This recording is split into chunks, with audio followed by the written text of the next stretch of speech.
നമസ്കാരം, പുതിയൊരു വീഡിയോയിലേക്ക് സ്വാഗതം.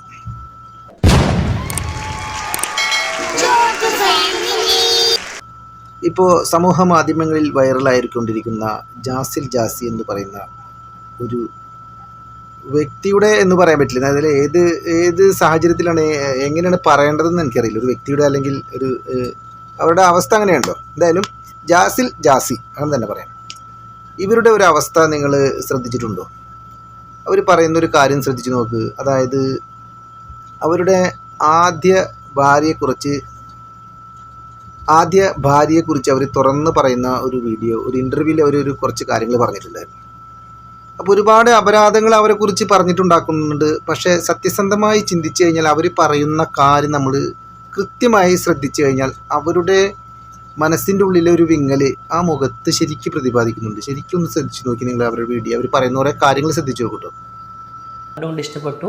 പിന്നെ നാട്ടിലേക്ക് വരുന്നു, കല്യാണത്തിൻ്റെ നിക്കാഹിൻ്റെ ഒരു 5-6 ദിവസം മുമ്പ് ഒന്ന് ജസ്റ്റ് അവരെ വീട്ടിൽ പോകുന്നു, ഇറങ്ങുന്നു, അത്രയേ ഉള്ളൂ. പിന്നെ കാണൽ ചടങ്ങായിട്ടൊന്നും വലിയ ഇതൊന്നും ഉണ്ടായിട്ടില്ല.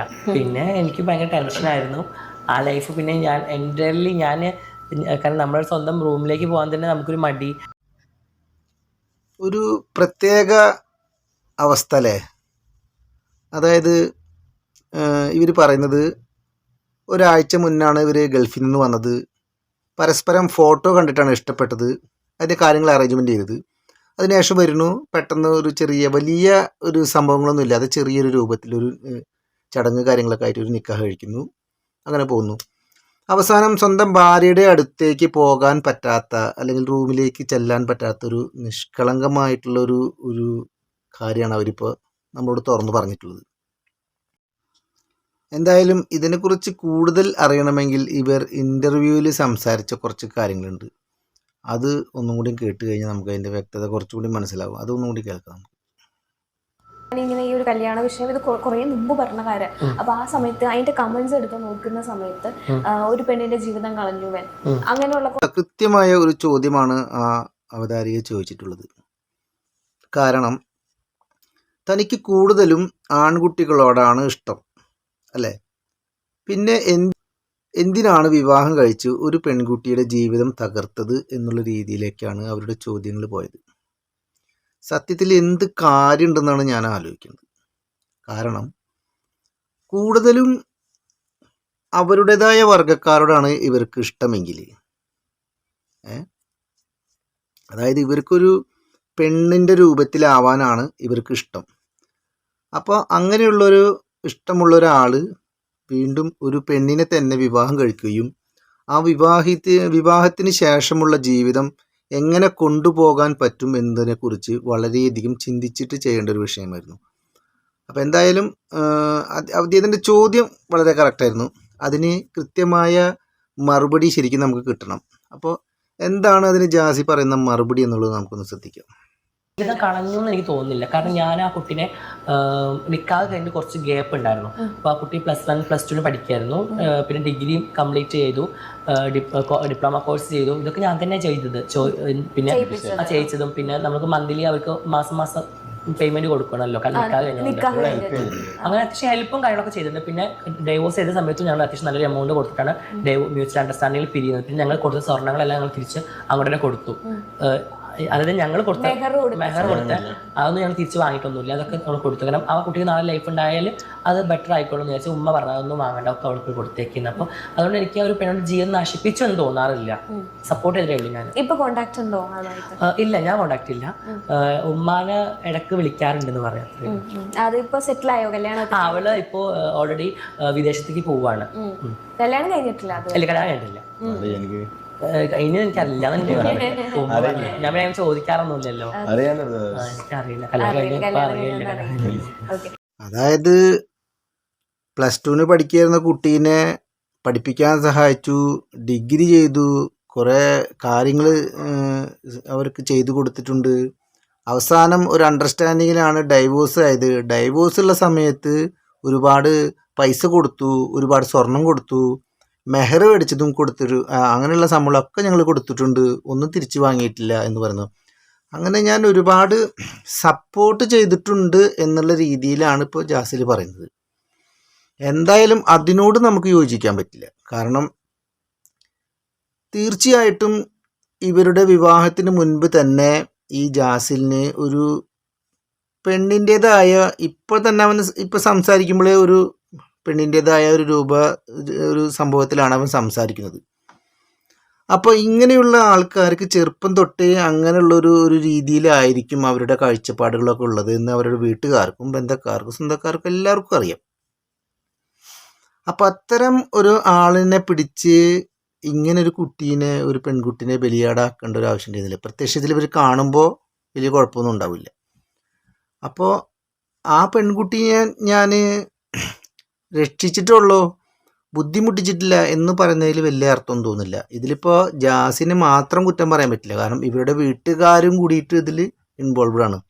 കാരണം വീട്ടുകാർ സ്വമേധയ ചിലവരൊക്കെ വിചാരിക്കും ഒരു ഇങ്ങനെയുള്ള ഒരു സംഭവങ്ങളൊക്കെ കാണിക്കുന്നവർ ചിലപ്പോൾ പെണ്ണ് കെട്ടിക്കഴിഞ്ഞാൽ അങ്ങോട്ട് ശരിയാവുന്നു.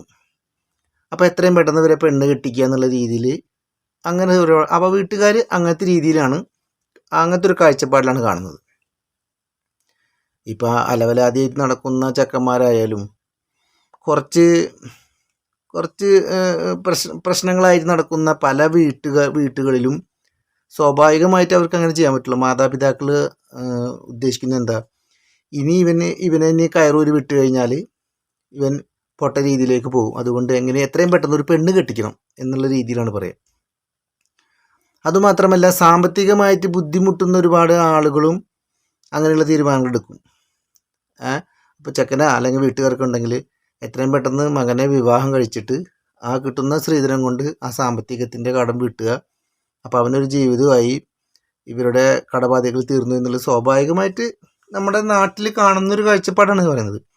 അപ്പം അത്തരം രീതിയിൽ ഇവരുടെ വീട്ടുകാർ ഇവരെ നിർബന്ധിച്ചിട്ടാവാം ഒരു പക്ഷേ വിവാഹം കഴിച്ചത്. അപ്പോൾ അതും ഇതിലത്തെ ഒരു വിഷയങ്ങളൊക്കെ തന്നെയാണ്. എന്തായാലും ബാക്കി കേട്ടൊക്കെ നമുക്ക് കഴിക്കുന്നതിന് മുമ്പ് ഇപ്പൊ വീട്ടുകാർ കല്യാണം നിശ്ചയിക്കുന്നു, പെണ്ണ് കാണാൻ അങ്ങനെയുള്ള കുറെ ചടങ്ങുകളൊക്കെ കഴിഞ്ഞിട്ടാണ് ലാസ്റ്റാണ് കല്യാണത്തിലേക്ക് എത്തുന്നത്. ഈ സമയങ്ങളിലൊന്നും എനിക്ക് ഈ കല്യാണം വേണ്ട, എനിക്കൊരു പെൺകുട്ടീനെ കല്യാണം കഴിക്കാൻ പറ്റില്ല എന്ന് പറഞ്ഞിട്ട് ഞാൻ ഉമ്മാനോടൊക്കെ പറഞ്ഞിട്ടുണ്ട്. പെണ്ണ് കാണല് ഞങ്ങളുടെ കല്യാണത്തിന് അങ്ങനെ പെണ്ണ് കാണലായിട്ടൊരു കല്യാണം ഉണ്ടായിട്ടില്ല. ഞാൻ ദുബായിലായിരുന്നു, ഫോട്ടോ കണ്ട് അങ്ങോട്ട് കൊണ്ട് ഇഷ്ടപ്പെട്ടു. പിന്നെ നാട്ടിലേക്ക് വരുന്നു, കല്യാണത്തിൻ്റെ നിക്കാഹിൻ്റെ ഒരു 5-6 ദിവസം മുമ്പ് ഒന്ന് ജസ്റ്റ് അവരുടെ വീട്ടിൽ പോകുന്നു, ഇറങ്ങുന്നു, അത്രയേ ഉള്ളൂ. പെണ്ണ് കാണൽ ചടങ്ങായിട്ടൊന്നും വലിയ ഇതൊന്നും ഉണ്ടായിട്ടില്ല. അപ്പോൾ അതുകൊണ്ട് പിന്നെ എനിക്ക് ഭയങ്കര പേടിയായിരുന്നു. കാരണം ഞാൻ കല്യാണം വരുമ്പോൾ എനിക്ക് ടെൻഷനാണ്. കാരണം ഞാൻ കല്യാണത്തിന് ആളുകളെ പോലെ അഭിനയിക്കണമല്ലോ. ഉള്ളിൽ സ്ത്രീ ആണെങ്കിൽ പോലും അഭിനയിച്ച് നിൽക്കണമല്ലോ ആളുടെ മുമ്പിൽ. അപ്പോൾ ഞാൻ അതിൻ്റെ ഫോട്ടോഗ്രാഫർ എന്നെ അറിയുന്ന ഒരാളായതുകൊണ്ട് അവിടെ ഞാൻ പറയും, എടുക്കുന്ന പോസൊക്കെ ഇങ്ങനെ പെണ്ണുങ്ങളെ ഒരു ബോഡി ലാംഗ്വേജ് ഉണ്ടെങ്കിൽ അതൊക്കെ ഇതാക്കണേ, ആൽബം വരുമ്പോൾ ആണുങ്ങളെ പോലെ തന്നെ വേറിട്ടെന്നൊക്കെ പറഞ്ഞിട്ട് അങ്ങനെയൊക്കെയാണ്. ഭയങ്കര എൻ്റെ ലൈഫ് ഒരു വലിയ സ്റ്റോറിയാണ് പറഞ്ഞ ജീവിതത്തിൽ. അത്രയും അങ്ങനെയൊക്കെയാണ് ഞാൻ കല്യാണത്തിൽ. എൻ്റെ കല്യാണം ഓൾറെഡി ഉപ്പാക്ക് വയ്യ, ഉപ്പാക്ക് ഹാർട്ട് പേഷ്യൻ്റ് ആയിരുന്നു. അങ്ങനെ ഉപ്പാൻ്റെ ഒരു നിർബന്ധം ഇതൊക്കെയാണ് വെച്ചിട്ടാണ് പെട്ടെന്ന് കല്യാണം കാര്യങ്ങളൊക്കെ ഉണ്ടായത്. പിന്നെ എല്ലാവരും പറഞ്ഞു കല്യാണം കഴിഞ്ഞതൊക്കെ മാറും, ഒരു പെണ്ണ് കല്യാണം കഴിച്ചാലും കല്യാണം കഴിഞ്ഞാൽ ഇത് മാറും എന്നുള്ളത്. അപ്പോൾ അങ്ങനത്തെ സംഭവങ്ങളൊക്കെ ഉണ്ടായതുകൊണ്ടാണ് ഞാൻ പിന്നെ പെട്ടെന്ന് കല്യാണത്തിലേക്ക് വന്നത്. കണ്ടോ, അപ്പം ഞാനിത് പറഞ്ഞോടത്തേക്ക് തന്നെ എത്തി. കാരണം